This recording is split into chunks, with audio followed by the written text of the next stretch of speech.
Hi everybody! Today we are going to be going over turns to heading using instrument references. Today specifically is talking about the compass. Now, for review, let's go over what our compass errors are. We have a little acronym, VD-MONA. So we have variation, deviation, magnetic dip, oscillation, our northerly turns, and then our acceleration, deceleration. So what do all of those mean?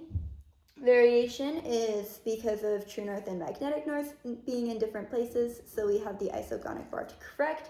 Deviation is due to the aircraft, the aircraft's own magnetic field, the instruments and things like that. They can make their own magnetic field that can cause error in the compass headings. Magnetic dip is due to the compass always wanting to push to the north, and it pushes down a little bit because of it, and so we put a counterweight on it to balance it out, a counterweight on the south side. Oscillation is due to all the vibrations that can be happening in the aircraft. For whatever reasons, we use kerosene as our liquid to kind of help that. And then our northerly turns and acceleration and deceleration, that's a big part of our lesson today. So we have the acronyms UNOS, and then we have WE-ANDs.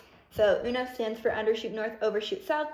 WE-AND stands for on the west and eastern headings, accelerate to the north and decelerate to the south.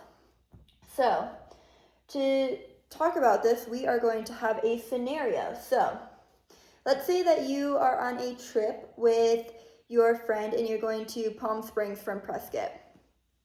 Currently, you just leveled off. You are Riddle 36.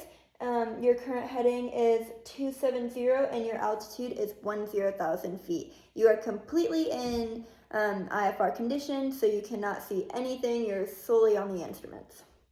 And then, let's say your AHRS fails. So you do not have your heading, so you have to use the magnetic compass for that.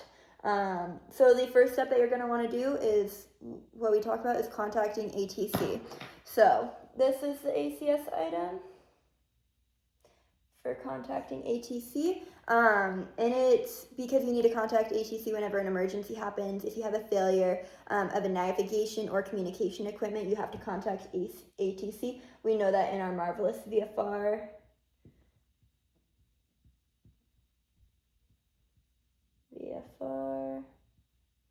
C500, our big list of all the things.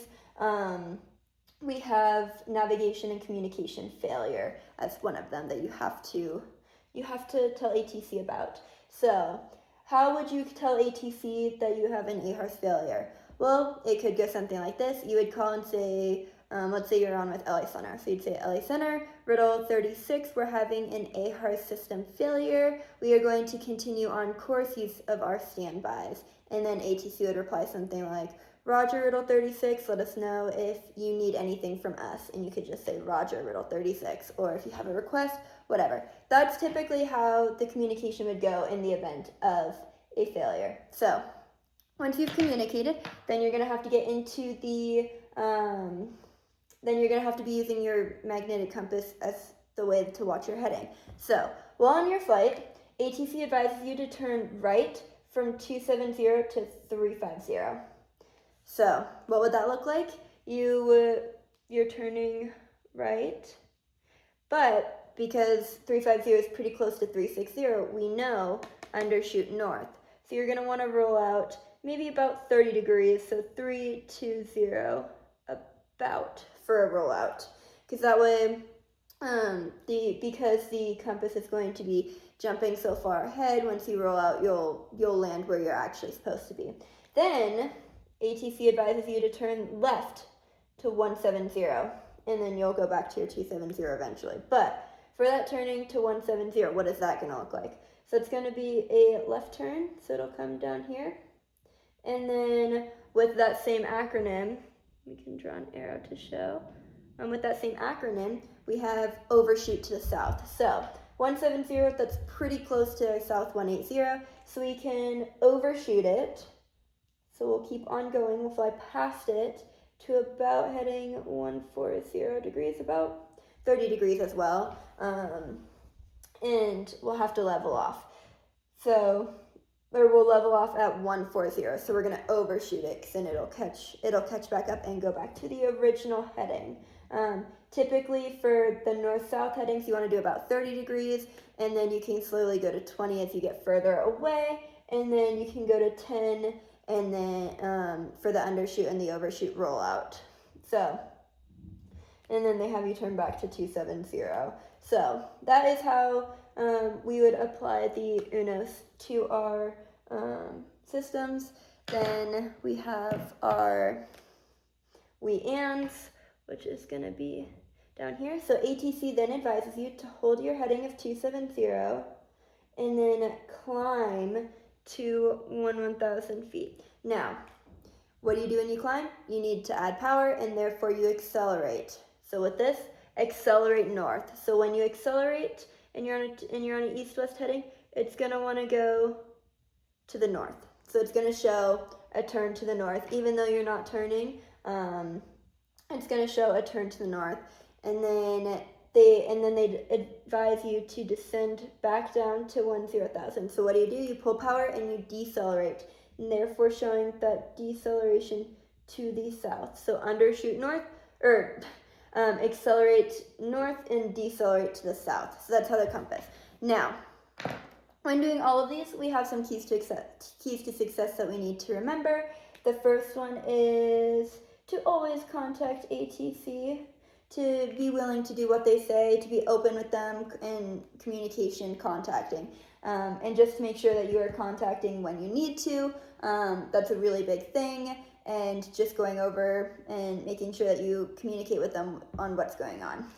Next, in terms of this one, is going to be to roll out when you roll out properly. Because in like this case, ATC gave you a heading to go to, and you don't want to be on that wrong heading. Like you want to be on the heading ATC give you, whether that's for traffic or whether it's for terrain or whatever. You need to make sure that you are on the heading that they gave you, and even if you're relying on your magnetic compass. So then you would really need to understand these, just so that you know, okay, I'm going to roll out on the right heading and be at the right spot so that I'm following what ATC says. Because again, you don't know what's going on. For whatever reason, you're fully in the clouds, you can't see. So you need to make sure that you're following along and doing as they tell you. And then they're going to, for this one, for the undershoot north, overshoot south, or accelerate north, decelerate south, it's pretty similar.